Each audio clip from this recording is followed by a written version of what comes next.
on this computer. Hey guys, welcome to this week's webinar. Myself and Nikki today going through a subject that I know a number of people have been interested in. We've had a lot of questions on this, and there's no one better suited, I don't think, than Nikki to take you through this. You know, it's a model he used successfully in his own business. So welcome aboard, Nikki. I'm looking forward to this call today.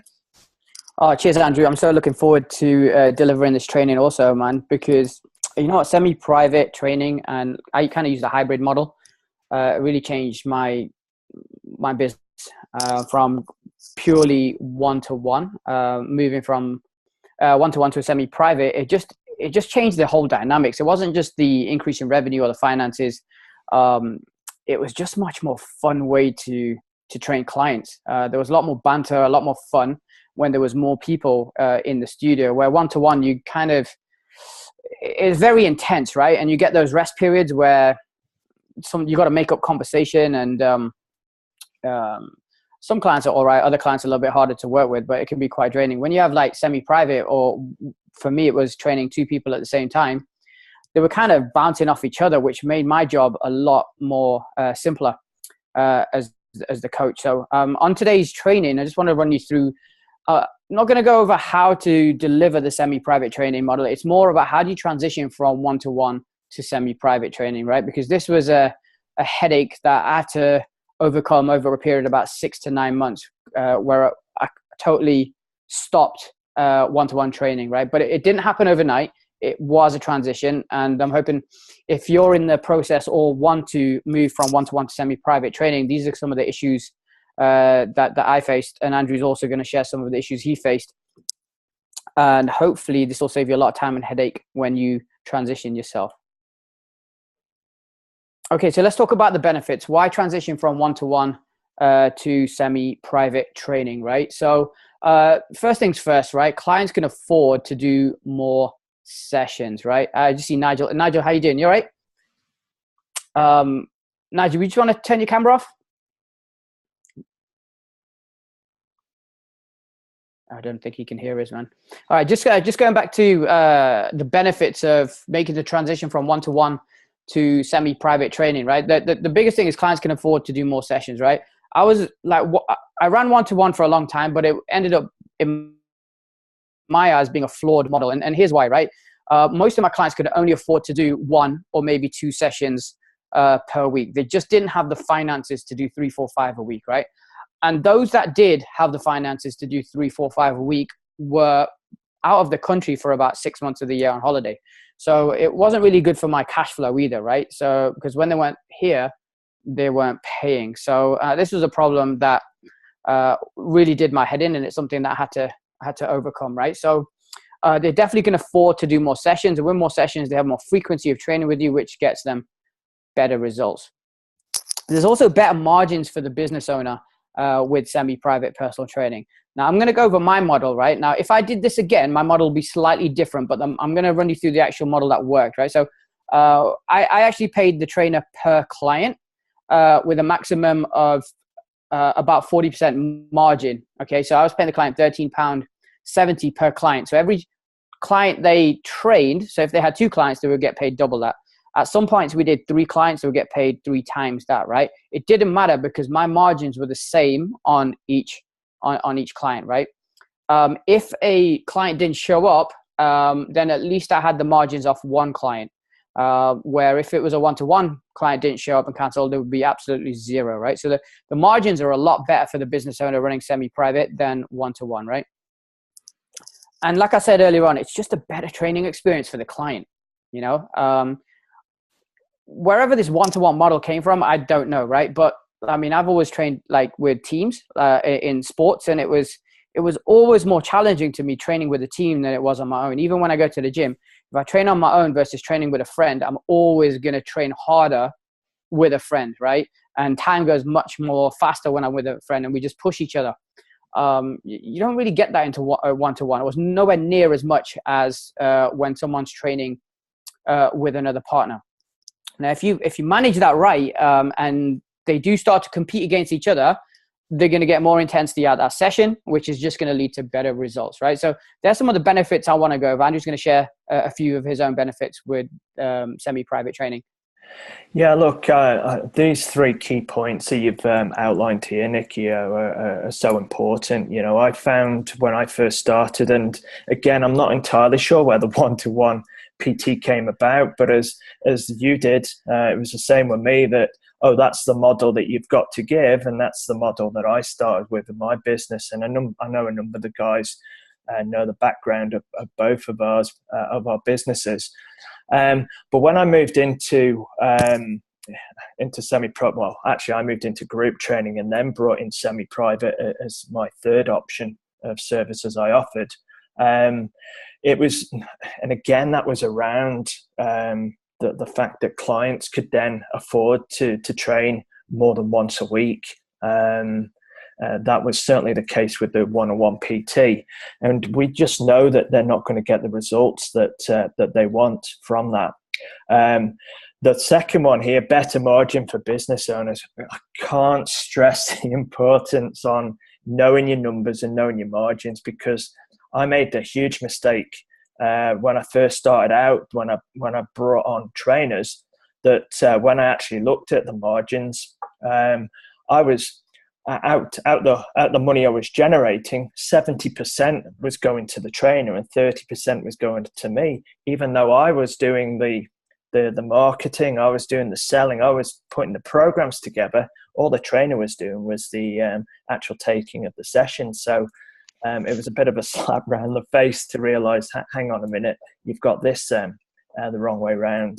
So we'll go into that. And as Nikki says, better training experience for the clients as well.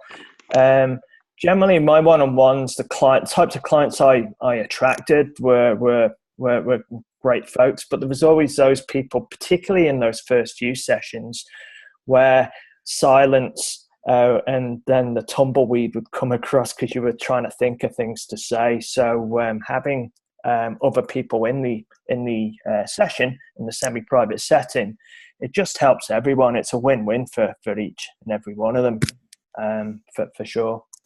Yeah, definitely, man. A lot of business owners in the fitness industry don't make enough margins, especially when they go from being on their own to taking on their first trainer, right? And it's a painful lesson that just about every business owner I know, including me and Andrew, had to go through, right? So it's much harder to change your trainer's pay once they've already been paid that much, right? So hopefully you're not going to make that mistake as both me and Andrew did. The experience of training is so important, right? Just think about when you do your own training. Do you train better on your own, or do you kind of train better with people?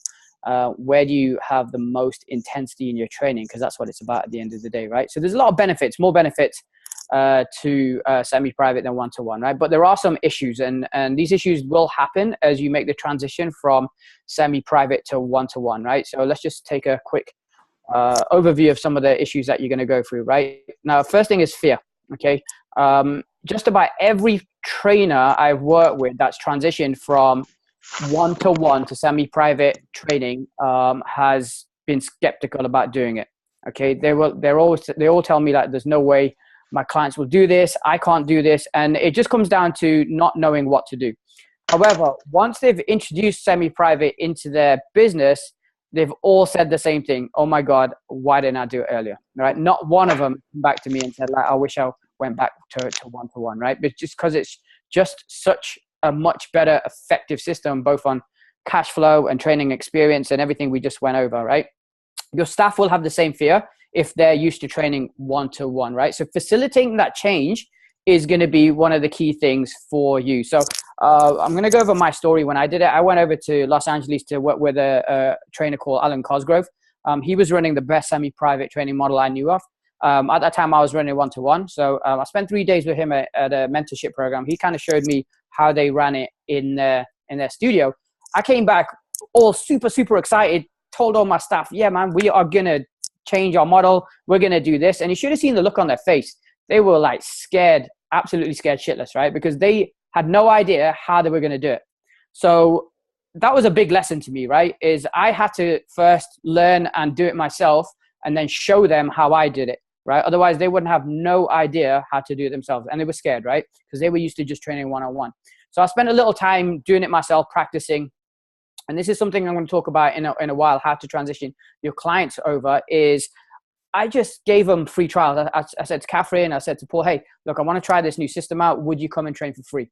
Okay. And what I realized when they were training for free, the banter started between them and they started to enjoy it. And once they started to enjoy it, it was easy then to transition them over, right? It took me a little while to learn the systems, right? I mentioned I went over to see a guy called Alan Cosgrove. His model was 1 to 3, and I tried to copy that 1 to 3. It just didn't work for my studio. So we settled on 1 to 2, which worked perfect for our studio, right? But I wouldn't have known that unless I tried 1 to 3, and it was just an absolute mess, right? So the first thing you need to do is get over the fear by just doing it and practicing it. And the more you practice it, the less fear you'll have. Client fear is the next thing, right? If you think you're going to be scared, your clients are going to be even more scared, right? They're used to one-to-one training. That's what they're used to paying. Most clients are scared anyway of going to the gym, and that's why they hire a personal trainer in the first place, right? So it's going to be a challenge for them to get over their fear. And it's just the way I got over this was to do what I just said, was to invite them for some free sessions and let them experience what it's like to train with another person.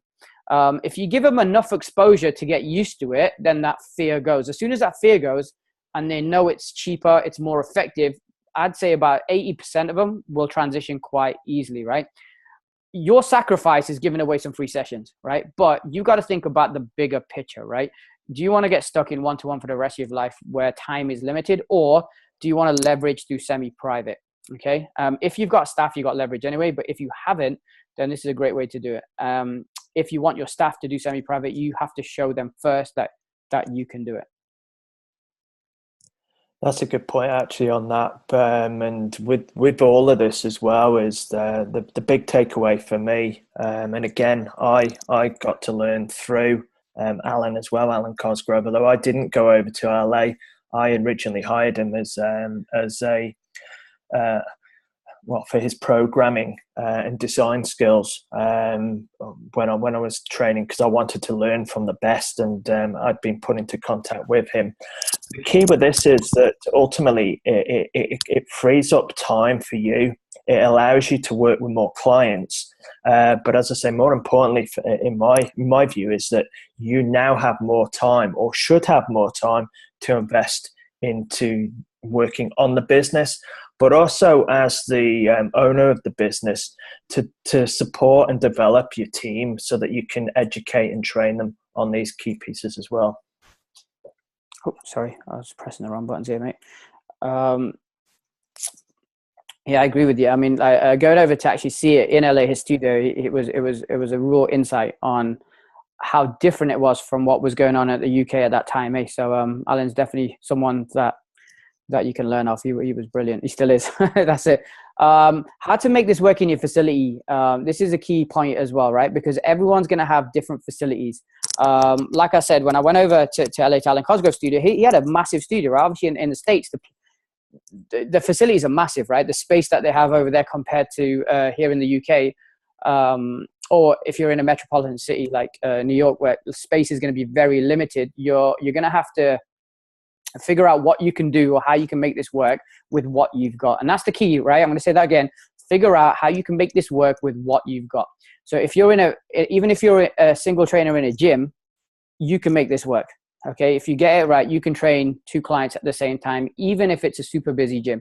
If you're training one-on-one, you can train 1 or 2 in a super busy gym, right? You don't need too much equipment. You just got to get the programming right. So in my facility, 1 to 2 was the best model, but I did have small groups going as that kind of a hybrid model, right? So a client would come and train with a trainer once or twice a week in the semi-private session, and then they would have access to 30-minute or 45-minute group sessions, and that was all included in one price, as I'm going to show you later on, right? But that was my Rubik's Cube kind of puzzle to solve with the facility I had, right? If you've got a facility where you've got a bigger space and you've got access to a gym, then you can have a different model, right? But you can make this work. Client scheduling is also going to be an issue, what we're going to cover later on in the webinar. Client programming. Now, client programming, again, is going to depend on your facility and what equipment you've got. If you're in a gym, you're not going to have exact programming because you don't know what equipment's going to be available because other people might use it, right? You've got to kind of get around that. So you almost want to have a library of programs that you can just call upon and then make some changes based on what's going on at that time, right? It doesn't have to be so rigid, so strict. Even in my studio, although we programmed a squat, if that squat rack was being taken, then we just adjusted it to maybe a dumbbell squat or kettlebell squat. As long as the intensity was high enough, it didn't really matter to the level of client that we were actually training, which were kind of the sedentary, unfit, 40 to 60-year-old women, right? Which was kind of my market. You didn't have to go so deep into programming to work that. Obviously, if you're training athletes, then that's going to be different, right? The biggest issue from transitioning from one-to-one to semi-private, what both me and Andrew see, it's still personal training. A lot of people make the mistake that it becomes a group training program, and all you do is just do the session and you never talk to the client again, right? You're still charging personal training prices. Okay, so you've still got to deliver that personal training service. The only difference is you're training two people together, right? It's still the same amount of work per client though. So you have to take that into consideration, right? There is some programming, there is some coaching, there is some phone calling that still needs to be done to keep the client in the semi-private model, right? That's something that you have to understand. Andrew, have you got anything to add on that? Yeah, I think that's probably the biggest takeaway point here is that it is still personal training. It's just that you or your trainers are in that time block that you're working with a client. It's with more than one client, but it's still personal training. I had, and we'll come on to this in the scheduling bit, I'm sure. But I remember I was asked, well, how do you determine who trains with who? And that was down to the time slot that was free. And I had a guy, Andy. He was around about 26 at the time, and there was Margaret, who was around about 56. Two different ends of the spectrum. And people say, well, how are you personal training them? And it was the way I'd set up my programming, which we'll go into. And it was then just making sure that I was there present and coaching them. I wasn't counting every single rep. That's not what we're trained to do. But it was giving them cueing tips, giving them the support, and giving them the encouragement to really smash out their sessions. Okay, why do we think semi-private is a better model than one-to-one? And we call this the triple win effect, right? So here's the triple win effect. If you get this right, everything works beautifully in your business, right? Number one is your clients will pay less for the amount of sessions used, right? So I always said that I think one-to-one is a flawed model because I was charging about 40 to 50 pounds per session on one-to-one, whereas at semi-private, it was anywhere between 32 and 40, right? So you could get more sessions out by doing semi-private. Plus, I had the hybrid, right? So within that 32 to 40 pound per session, they were able to get the frequency of training through group sessions if they couldn't afford more semi-private training. So, but generally speaking, clients will pay less, maybe about 2/3 of your one-to-one rate. Again, this will depend on whether you're doing 1-to-2, 1-to-3, or higher.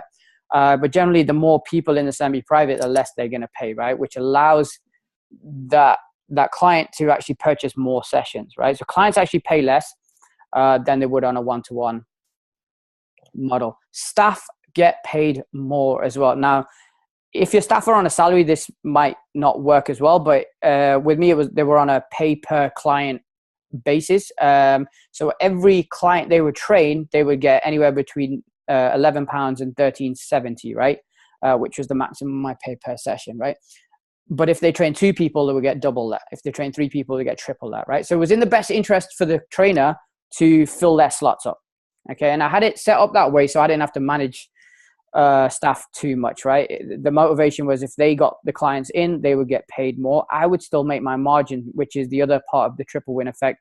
the business still makes 60% margin, which kept me happy, right? So the triple win sweet spot is clients pay less, your staff get paid good money that they don't leave, and the business makes a profit, right? It doesn't matter whether you do semi-private, any model. If you get that right, then you're going to have a very successful business. Hey, for sure. And as you say, that motivation for the staff is key. A lot of people will say, well, how do I keep my team motivated? And that is certainly one great example of doing that. You know, money talks. And if they know that they're going to generate significantly more than what a gym trainer or even a number of PTs do, then you know, that's a great incentive there.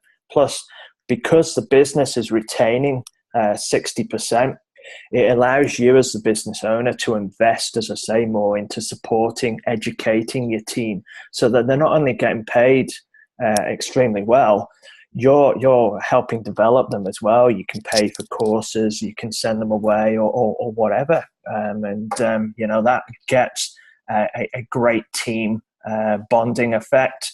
You've got their buy-in, they're excited, and that excitement that is absorbed by your clients then. So the clients ultimately have a fantastic experience, and you as a business owner wins, because those clients talk, they refer, and they stay on because they don't want to leave your facility.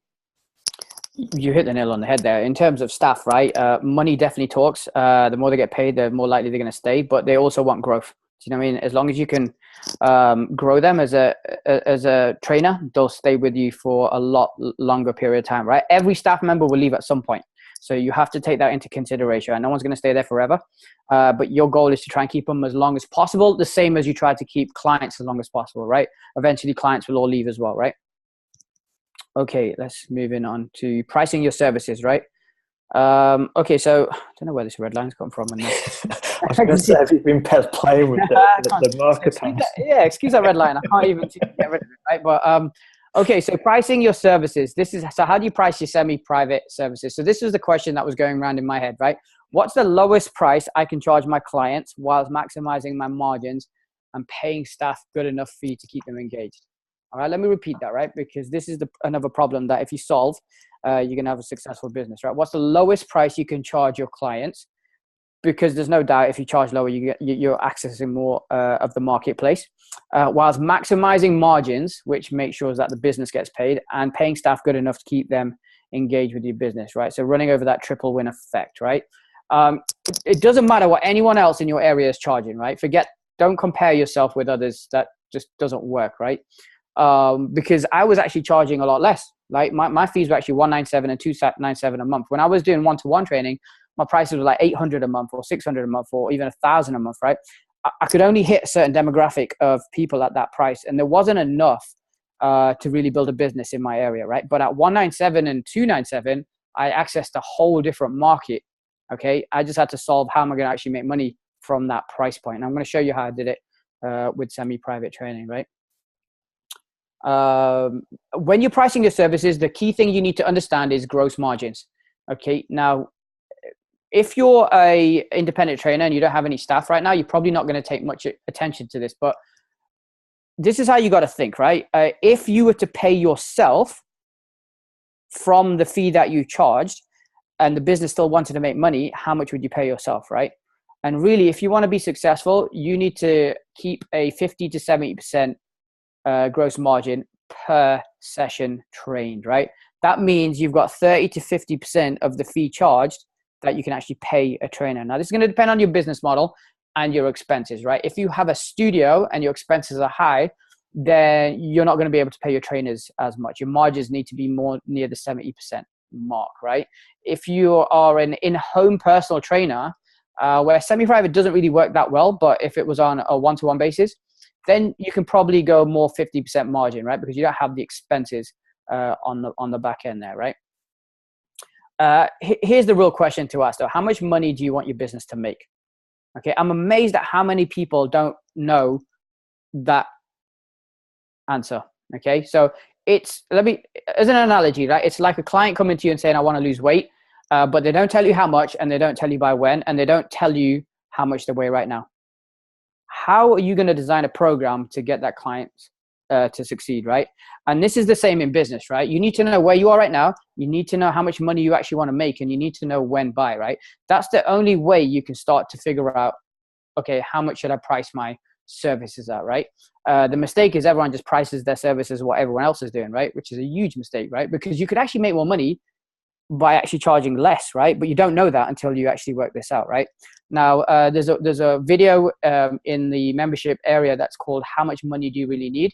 Highly recommend you do that if you don't know the answer to this question. Okay, price your services monthly. Do not do like 10 sessions, 20 sessions, or per session. It's really important that you say it's like $197 a month or $297 a month. And this is really going to help in your marketing because you're not really selling semi-private training, as we're going to go to in a bit, right? You're selling the result. You're selling the solution. It does not matter whether it's one-to-one, groups, boot camps, in a swimming pool, on the motorway. It doesn't matter. The client doesn't care, right? All they matter is, look, if I pay you this money, can you get me the result, right? So if you price your services monthly, now I'd recommend you do it for a minimum of 3 months, if not more. You're going to have a much better return on your marketing investment.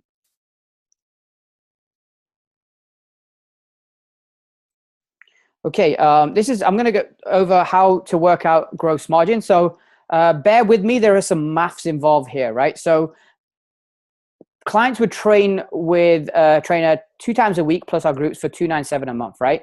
So this is how to work out the margins, and this is why it works, right? So $297 times 12 payments is what the client paid to us, right? Over that time, they had 104 sessions. So that worked out to £34.27 per session. That was the revenue to the business per client trained, right? So if we train 2 people, that would be double. The trainer got paid £13.70, which was the maximum I paid out. Some trainers got paid less, but I always work out my margins based on the maximum I can pay out, right? Not the minimum, right? So if you divide £13.70 into the session rate, which was $34.27, you get a 40% pay rate for the trainer. That left the company with 60% gross margin, right? So this is one of the things you need to do when setting your prices, right? Actually work out what your margins are. Again, if you're on your own, just think about, okay, how much would you pay yourself if you were a trainer of the company, right? Because it's really, really important you do this. This is the only way to really work out your prices to make sure that your business is set up for profitability. I totally agree on that, and I implore guys, look, if you've not done this before, or if you haven't done it for a while, and your pricing's changed, then we need to look at going into this. And if you've got any questions on it, please shout, let Nikki or myself know, and we can take you through that.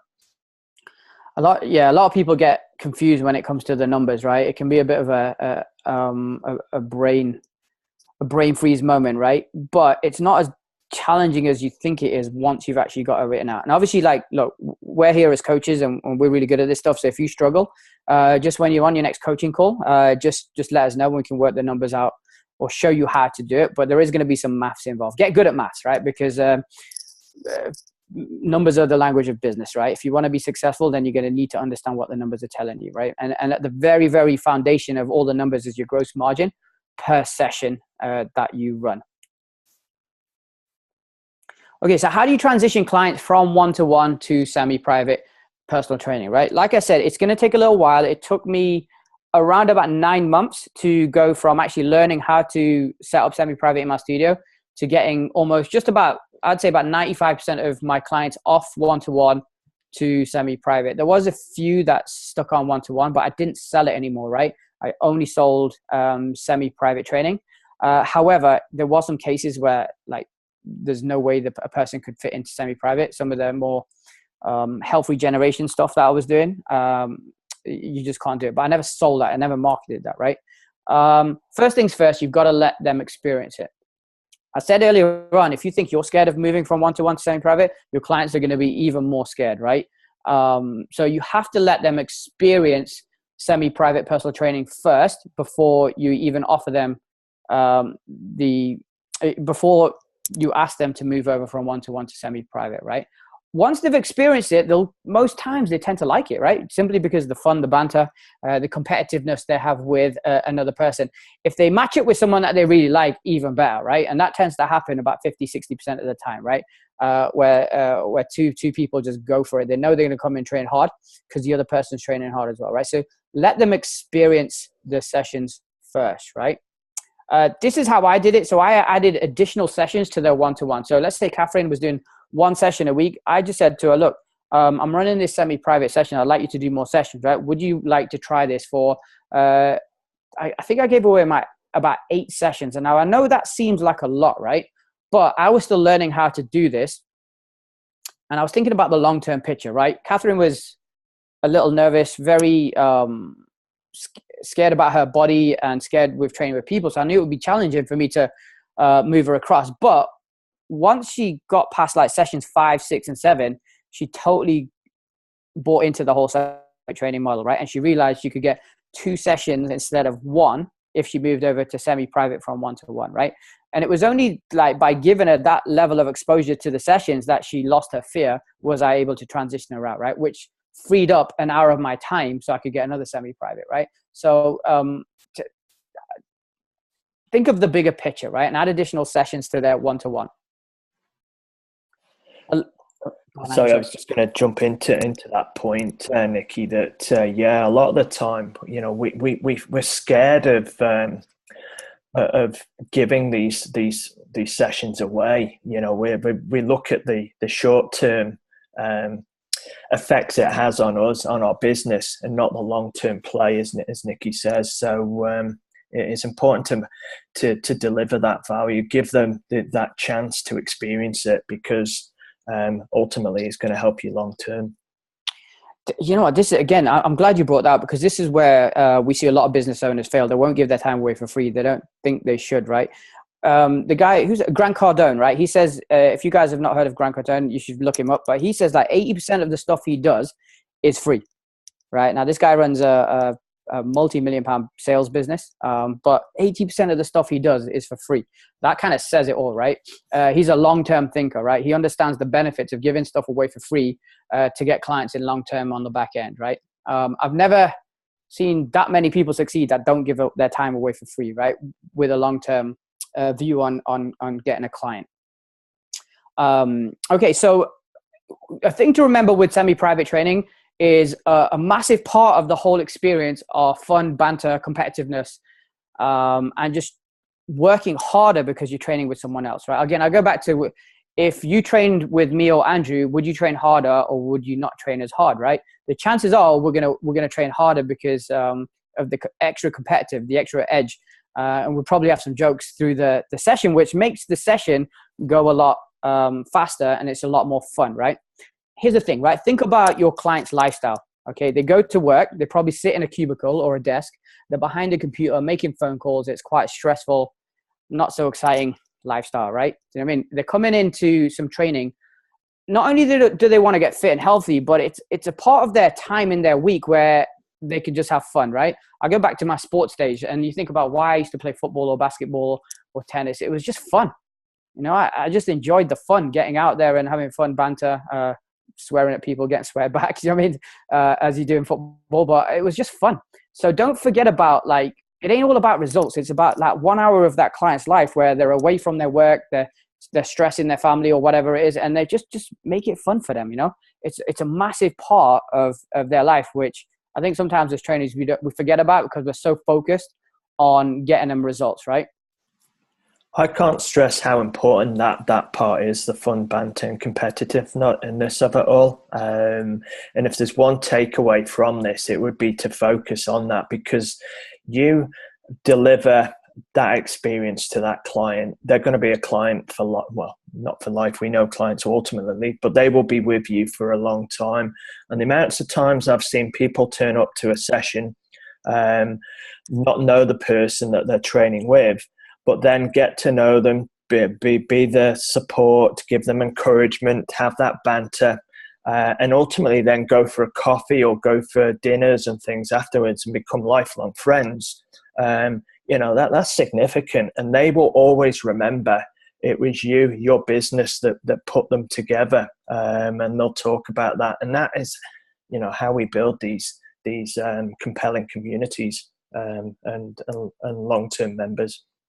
That's what keeps a business going, right? It's not going to be your results. I can't tell you how many trainers I know that get great results, but because they've absolutely destroyed their clients in the gym and their life because they've got them on such restrictive nutrition plans that they don't stay, right? They'll come for a little while, then they'll leave. And then when they get fat again, they'll come back again. That's not really good business, right? If they enjoy the process, then they're going to stay longer. And that's what we want as a business, right? Other things that I did to transition clients away from semi-private, this was a little bit later on down the line when I transitioned about 60% of my clients over to semi-private. I increased my one-to-one rates. Okay. As I increased my one-to-one rates, I gave the client the option and said, look, the rates are going up on your next package. However, if you want to stay with more sessions, do you want to come and try some of these semi-private training sessions where, again, I would give away as many sessions as I really needed to give away. Most of them were about 2 to 3 sessions and they're kind of new, but some other clients, I gave away 8, 9 sessions, right? Until I either knew that they were taking the piss and just trying to get some free sessions, or they were ready to transition over, right? But as you increase your one-to-one rates, then the value of the semi-private becomes much more apparent. Oh, sorry, I was just going to add to that, Nikki. Sorry, I did the same. I increased the rates, and then any new client that came in and they would say, "Oh, can you tell me what it is one-to-one?" And I'd tell the rate. They'd say, "Oh, I can't afford that." And I'd say, "Well, look, our primary focus is our semi-private PT. You get all the benefits of PT, but the additional benefits that you're training with one or more people. So you've got the accountability and support of your fellow members, and generally it was they wanted PT because that's the only thing that they thought, the only service they thought that PTs offer. But when they get to see and get to experience semi-private and how much greater and better experience it is, that they never look back. Yeah, it's so true. I just look at like CrossFit model, although that's groups, and I know that forget about like them training like unconditioned people. Their actual model is actually quite a good model, and they build such a good community within that model as people stay, right? So long as they don't get injured. But that's a story for another time. But it's the same with Weight Watchers or any of these diet and nutritional programs. That we know how poor and quality of the actual food or whatever, or we disagree with the actual programs themselves. But what we can't disagree with is that tight-knit community that they build. And that's what you're going to get with semi-private is if you focus on the experience and building that community, then it'll go in the right direction for you. Nikki mentioned actually just before I forget, about trainers beasting their clients and putting them on restrictive diets. I remember being back in the day that I was embarrassed because I wasn't generating as many success stories as I wanted. I wasn't getting these great before and after shots. But my clients stuck with me for years. They were doing it, and I know that this is the same with Nikki, is that they were looking at the training so that they could enjoy going out, they can have their meals, they could have their glass or perhaps bottle or bottles of wine a night. That's wine, not whiskey. But they weren't looking for these transformational changes. They were just wanting to lead the lifestyle they wanted, and bring it into a fun training experience. So once I understood that as the business owner and focused on that community aspect, that's where it really sat, and people would talk about that and would generate significant referrals. That's so true, man. It's you're not going to be able to get clients to give up their alcohol. No way. Do you know what I mean? You're right. Most people want to eat bad and drink bad, and that's why they train, right? So they don't get too out of shape. Phasing out one-to-one over time, right? Now, here's where you can't have too many different services. Like I said, for me, it was, I did have lots of services when I first started out. I had boot camp, one-to-one, body training, all kinds of stuff, right? And what I found was my marketing was competing against itself. So the penny dropped when a client came to me and he said, "Hey, Nick, like, you're asking me to pay £800 for this, and you're asking me to pay £99 for this, but it promises the same results. Why should I pay you £800?" I was like, good point. Do you know what I mean? I was like, that's a great point. So that kind of made me look at what I was actually selling. And I actually got rid of about 70% of my services, and I only did semi-private and groups, 2 semi-private groups. That was it, right? So people, whenever I marketed just to the result, which I'll come to in a minute. As soon as they came and sat for a consultation, I just explained how we work. Okay, I didn't care how other people work. This is how we get results for you, and it includes this and that, right? No one ever kind of batted an eyelid about, no, I want one-to-one or I want this. As soon as, like I said, look, we're gonna get results. This is how we get clients results. It includes this, and this is why. They just said, okay, that's it. You know what I mean? And so I wasn't selling like, okay, you can do one-to-one, you can do one-to-two, or you can do groups, right? That's a bad move, right? Because clients or prospects at that point, they don't really know what they want. They don't really know what's best for them. It's almost like them going to the doctors and saying, I think you should give me this drug. All right. You're the professional. They're coming to you for advice, and you have to tell them in your best professional experience what is the best program for them. And you just stop selling one-to-one. That's what I did. I stopped selling one-to-one, right? Now, if someone really wanted one-to-one, I priced my price is so high that I thought, if someone pays me that much, I'll be stupid enough not to take it. And I priced myself at $125 an hour. And actually, I had a few people take me up on that on that price, which was insane, but it happened. So when you stop selling one-to-one, just price it out like what would be stupid not to take. Okay, how do you market and sell semi-private personal training? I picked up this graphic I thought was amazing, and it really says, don't sell me something, solve me something. And that's the key thing, right? Selling semi-private training is no different to selling personal training. You don't have to change anything, all right? But what you don't do is just offer them one-to-one and semi-private, right? You never ever do that. You're selling the solution to their problem. How you do it, clients don't really care, right? So here, the truth is, clients don't care. As long as you solve the problem that they have, they'll pay you money for that. Okay, whether you do that one-to-one, semi-private groups, it doesn't really matter. When you choose your semi-private personal training, that has to be the best thing since sliced bread, right? So whatever product you choose, every other product is going to be your enemy. Okay, and that's the same. So when I had my studio, every gym, every diet club was my enemy, right? Because this was the best solution I knew, and you have to do that. I give you an analogy. If you're if you like football, you know Arsenal and Tottenham are rivals. If you're an Arsenal fan, you're gonna hate Tottenham. If you're a Tottenham fan, you're gonna hate Arsenal, right? But both of them are great businesses, right? So you have to like stay focused on what you're selling and make that the best thing since sliced bread, and everything else is no, that's rubbish. You don't want to do that, and that has to be communicated in your marketing. Okay, that's how you sell these services.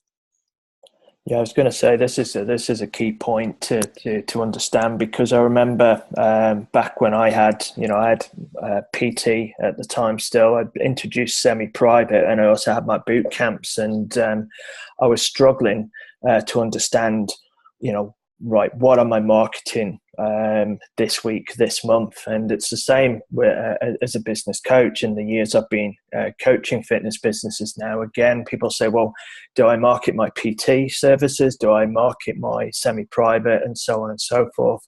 And the answer's right here, as Nikki says, is that, hey, it's not the services, it's the problems we're solving. And if you focus and get your message out there that says, look, we can solve that problem. We know you've got that problem. Here's the solution. And they come in, they sit down with you, and then you point them in the direction of what you're offering. Then that's the way forward. Once you've got your services down to a T, right, then only market the solution, not the service. So think about all the communication you're sending out to the world to try and bring new prospects into your business, right? Are you mentioning like you got boot camps or one-to-one or semi-private, or are you marketing that you're going to make them feel great? Okay, you're going to market them, they're going to drop some clothes sizes, right? Their health's going to improve, right? That's the result. That's the thing what people will pay for. It does not matter how you do it. That's up to you. You're the professional, right?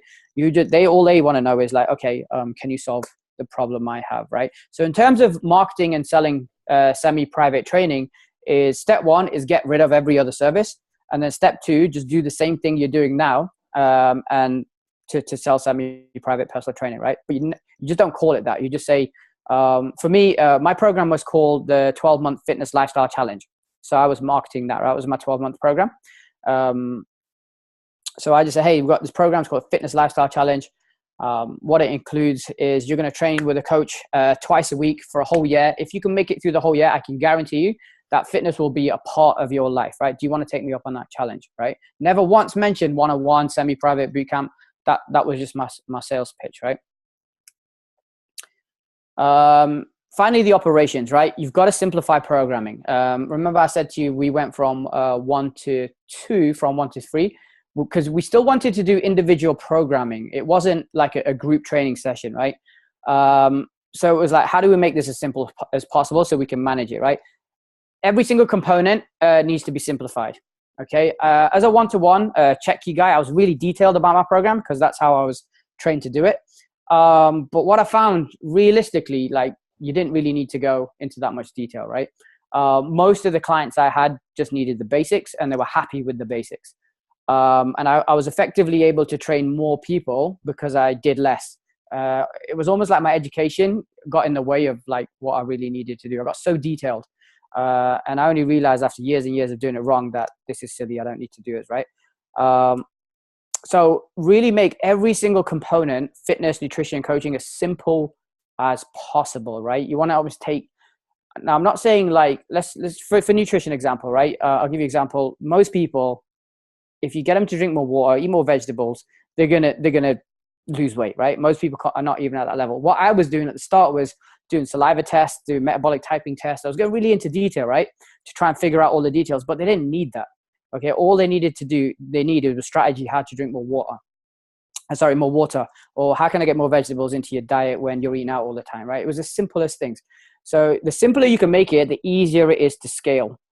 Take McDonald's as an example as a business, right? Because their burgers are so simple to make, they were able to scale it. If they were gourmet burgers, then that business would never work. That's how you got to think of your fitness business, right? The system I used was a superset system. So it was just like A1, A2, B1, B2. And we used a you go, I go system. So client A would work, let's say and I use time sets as well, right? So client A would work for 40 seconds. Let's say they do a squat and then they would rest or they would do a stretch. And I'd work with client B doing, I don't know, a chest press or a pull-up for 40 seconds or whatever exercise was on their programming. And I would just flip-flop between the two. Okay. And trust me, like if the intensity is right, clients love the rest, right? There's not enough rest. So don't fear about what the other client is doing while you're working with another person, right? If you don't believe me, try it yourself, right? Work at 10 rep max for 40 seconds or a weight that you know you're going to fatigue and see how much rest you need, right? But they love the rest. They do love the rest. Yeah. They totally love the rest. You know, it's crazy. Like when even I had this problem with my own coaches, right? When they were training clients, it was very different from when they were training themselves. And Andrew, me and you, we've been in gyms and we've seen this, right? Where the coaches are just giving the clients zero rest. They're just like it's almost like an aerobic session, right? They're just going from one exercise to another. And what we realize is the intensity is not hard enough, right? They just got no intensity in the workout, which massively affects results, right? This webinar is not about that kind of stuff, so I won't go into that anymore. But keep the programming simple and figure out a system that works for you. Now, if I was to do 3 people, I'd probably use a tri-set system. If I had 1 to 4, I'd probably use a quad set system, right? So depending on your model is the kind of programming that you need to put in place. I guess the thing to remember as well is that it's quality over quantity. You know, it's the clients will see the quality that you're offering, and as Nikki says, they certainly enjoy having those rest breaks because you know they've worked hard in that time session. They love the rest.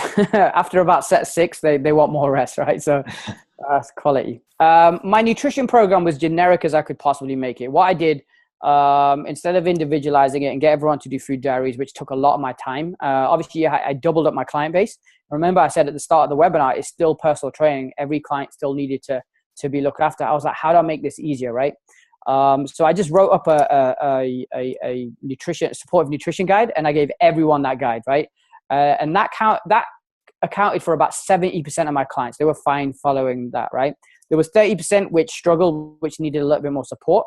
Then I went into a little bit more detail, which was the exact opposite of what I was doing it, right? So make it as easy as possible. Today with the mobile phone, smartphone, it's even easier, right? Instead of using food diaries, I just get clients to take pictures of their food with apps such as, what's the name of the app called? Show Me How You Eat, I think it's called, or Show You How You Eat, where they take pictures of each their meal, of every meal, and it'll just come in one picture to my WhatsApp, right? So it's a much easier way than getting them to write food diary than you having to read it and feed it back. It's a much faster process, right? It's almost, they can get instant feedback. So there's ways to make things a lot simpler now than there were when I first had my first studio.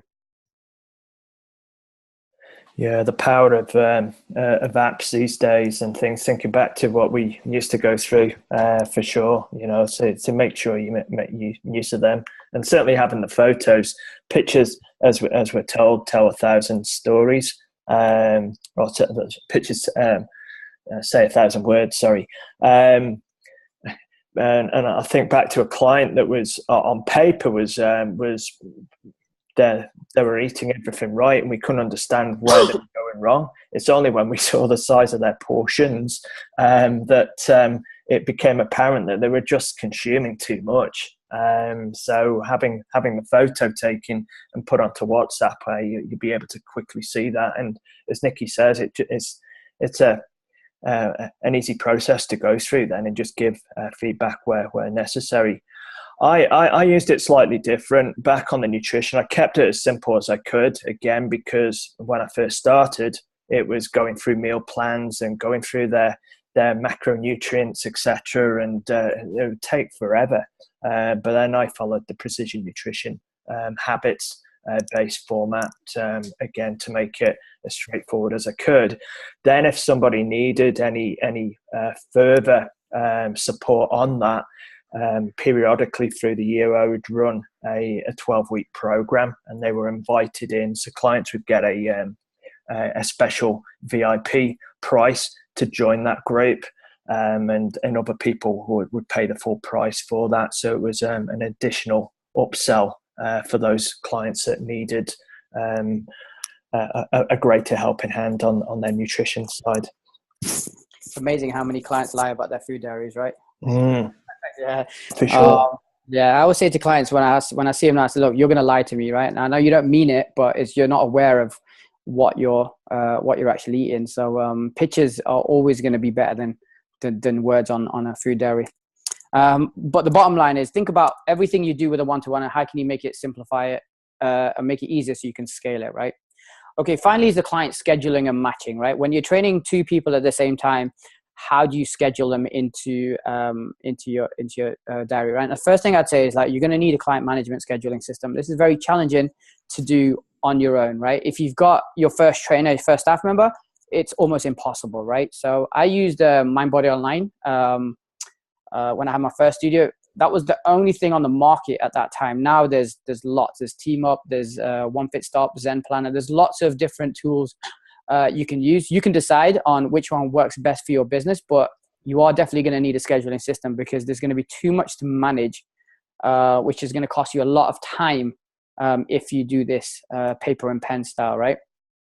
One thing to know about these automated systems, right? As one of their USPs, they're going to say is that clients can automatically book their own sessions. So that takes the stress away from you. We found that didn't work.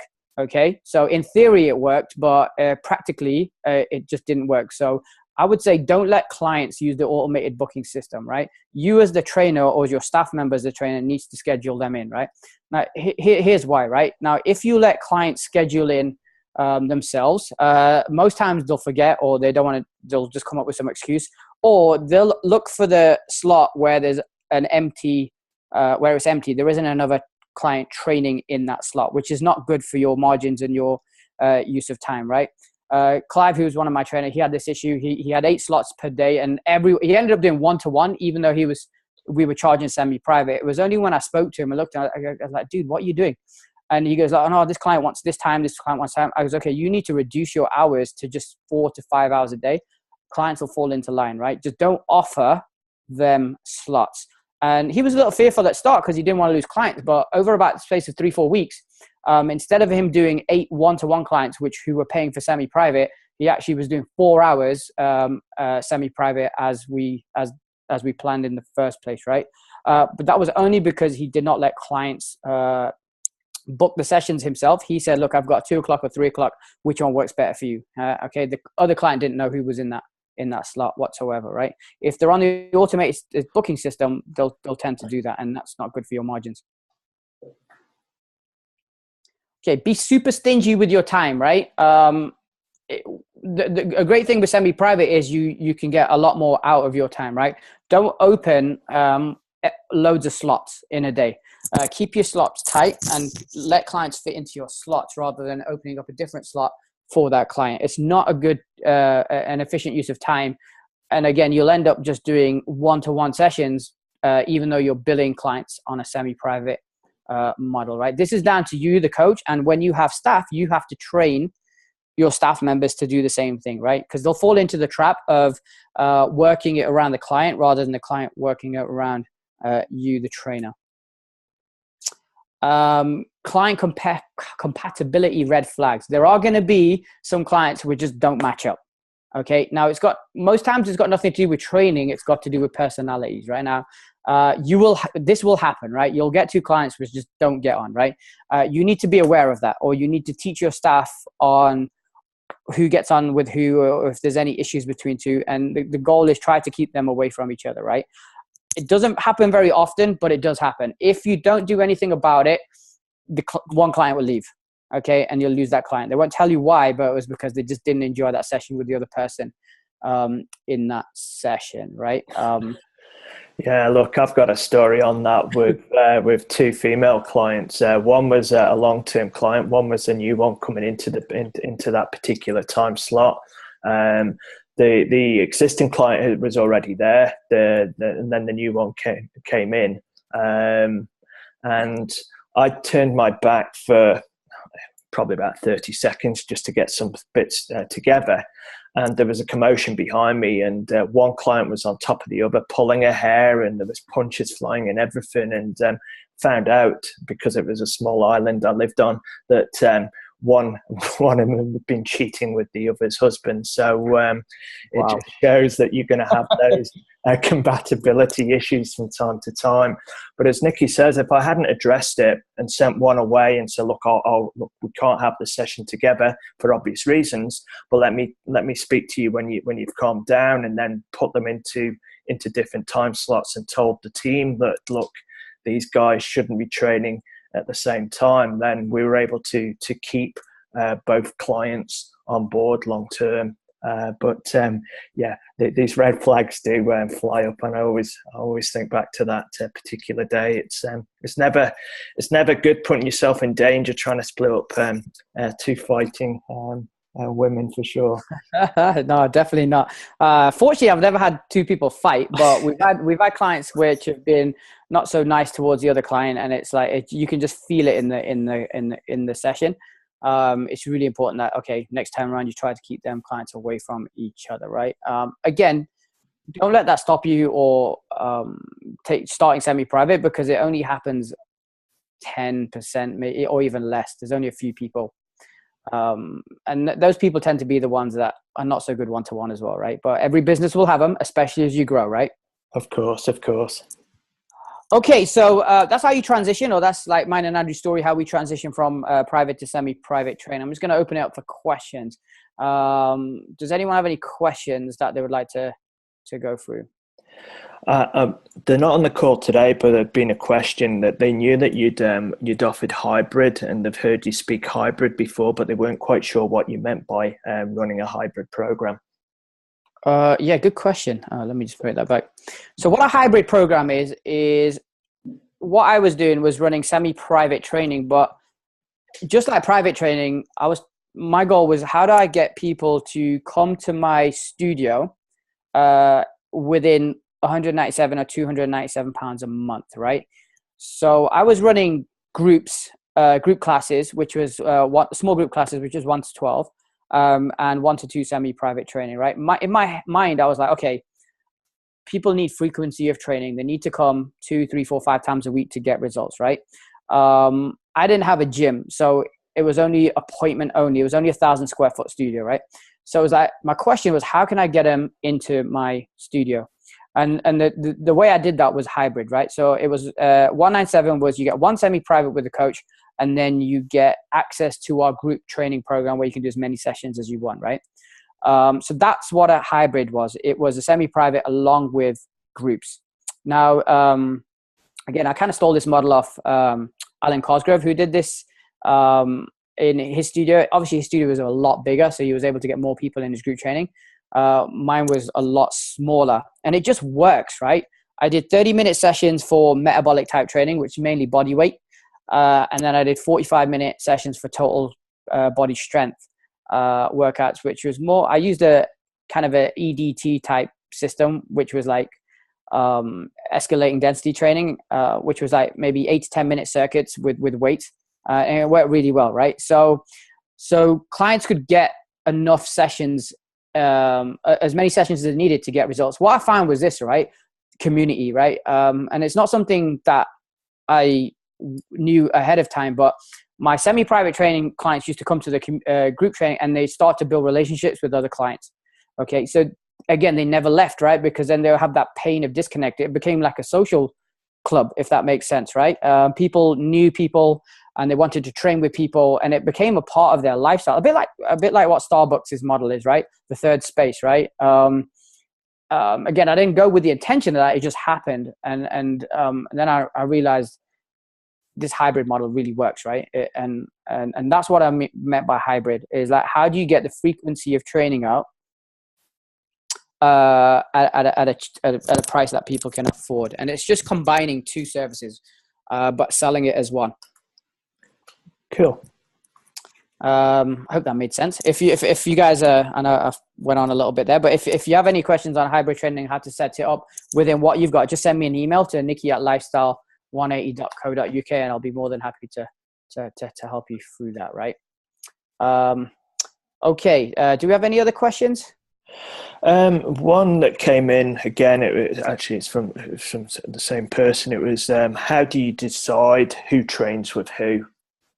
Very good question. Most times it's going to be determined on clients' availability. Okay. They're going to have a set time in their day where they can turn up for training. And again, most times that's fine, because they're not going to have the problem of like non-compatibility, right? This is why I don't let clients book their own sessions, right? Me as a trainer, I know them. I know who else is on my schedule. And if I feel like there's a compatibility issue, I will just say, look, I don't have a 7 o'clock on Tuesday. Can you do 8 o'clock, for argument's sake, right? I might have a 7 o'clock, but they don't know that, right? I just want to make sure that I keep their experience within my business the best, right? There are times, sometimes, where you need to take that semi-private training client out and train them one-to-one. All right. They might have an injury, or they might need some technical coaching, and that's absolutely fine, right? Because again, I'm thinking about the long-term value of the client, not just the short-term. So again, I keep control of my schedule. I make all the bookings for them. Perfect. And I was the same. It's retaining control, because as soon as you pass control to the client, you're putting yourself out of out of sorts, and you're there having to run around after them. It's not in line with what you need to do, which then pulls you away from doing other tasks within and on the business. So making sure you retain control is key. Yeah, you again, I'm going to go back to this. You need to master this yourself before you teach someone else how to do it, because the coaches that you hire underneath you are going to come to you when they have these issues. And that happened to me all the time, right? And they enjoyed working with me as their team leader and their boss, because I was helping them, right? I was helping them solve these issues because I'd already been through them myself. If I'd never experienced it, it was difficult for me then to kind of empathize with what they're going through, right? So you must master this yourself before you take on coaches, right? But if you do that, you take the time to do it, then your leverage is going to be exponential, right? You're going to make a lot of money and you can train a lot more people. The thing as well with it, guys, is to remember that you're going to make mistakes. Making mistakes is natural, and that's how we learn. Don't hang off holding back until you think you've got it 100% right, because it never will be 100%. Launch it, make those initial mistakes, learn, review them, learn from them, and then look to improve. And that over time is where you're going to deliver and have a great system, a great service, a great product, which people are going to hear about, talk about, and that's where you'll get your referrals coming in. Okay, great, man. So we're coming to the end of this webinar. If you guys have any other questions or you're watching this on a recording, feel free to voice your question in the private Facebook group. Key thing with all these webinars, information is absolutely useless unless you take action. Okay, so just take one step straight after this webinar on how you're going to implement semi-private training into your business. And every day, just take one baby step and it'll happen for you, right? Brilliant. As Nikki says, we're recording this. I'll get it uploaded and I'll put the link into the private membership group in about 15-20 minutes time. So it's there to listen again. And for those of you listening for the first time, as Nikki said, any questions, give us a shout, post it in the group, or send us an email, and we'll speak to you next week. See you next week. Bye-bye. Take care, guys.